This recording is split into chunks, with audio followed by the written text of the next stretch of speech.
సిద్ధపరచడానికి. రాజు సమక్షంలోకి నేను వెళ్ళాలంటే ఆ దేవుని కటాక్షం నాకు కావాలా? ఎప్పుడైతే దేవుని కటాక్షం నా పైన వస్తుందో ఆ రాజు కటాక్షం నా పైన వస్తుంది. ఎప్పుడైతే ఆ యొక్క రాజు కటాక్షం నా పై వస్తుందో నేను యూదుల పైన జారీ చేయబడ్డ ఆ మరణ శాసనాన్ని రద్దు చేయడానికి నేను ప్రయత్నం చేయగలుగుతా. కాబట్టి తన ఉపవాసాలు ప్రకటించుకుంది. మీకు శ్రమ సంభవించేనా? ప్రార్థన చేయాలా?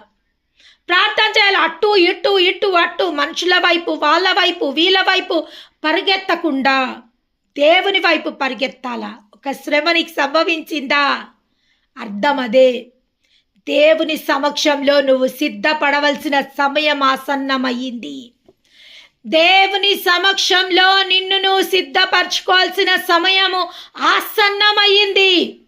కాబట్టి కుడికి ఎడమకు చూడకుండా తిన్నగా దేవుని సమక్షంలోకి